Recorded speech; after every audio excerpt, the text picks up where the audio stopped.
এইভাবে মুসুর ডাল বানালে মুসুর ডালের স্বাদ দ্বিগুণ বেড়ে যায়। মাত্র ডিম দিয়ে মুসুর ডাল বানালাম। এটা ভাত, রুটি, পরোটা সবার সঙ্গে খাওয়া যায়। তা প্রথমে আমি একটা ডিম নিয়ে অমলেট করে নিলাম। ভিডিওটা যদি ভালো লাগে তাহলে লাইক কমেন্ট করবেন এবং সাবস্ক্রাইব করতে ভুলবেন না, পাশে থাকবেন। নমস্কার, আমি সুষমা রান্নাঘরে সবাইকে স্বাগতম। অমলেটটা আমি পিস পিস করে কেটে নেব, খুন্তি দিয়েই কেটে নেব অমলেটটা।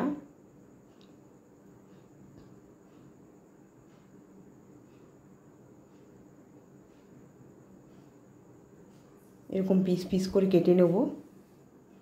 তারপর একটা কড়ার মধ্যে গোটা জিরে, শুকনো লঙ্কা আর তেজপাতা দিয়ে দেবো। তারপর পেঁয়াজ কুচি একটু নাড়াচাড়া করে নিয়ে আদা রসুন বাটা দিয়ে দেবো।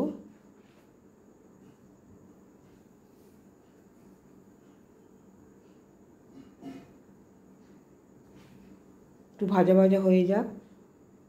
তারপরে নুন, হলুদ পরিমাণ মতন দেবো।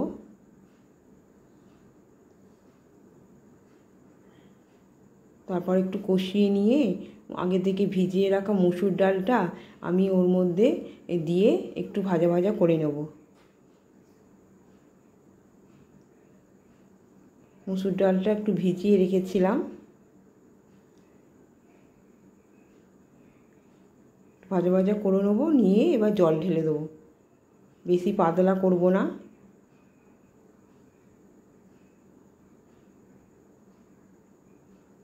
এটা খুব তাড়াতাড়ি হয় এবং খেতে দুর্দান্ত হয়।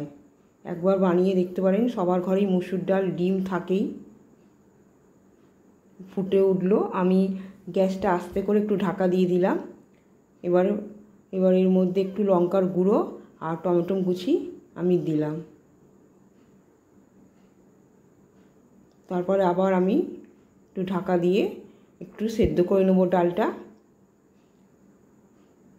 তারপর আবার ডিমের যে পিস পিস করে কেটে রেখেছিলাম সেই ডিমগুলো দিয়ে দিলাম। তারপরে আবার ঢাকা দিয়ে আবার একটু ফুটিয়ে নেব।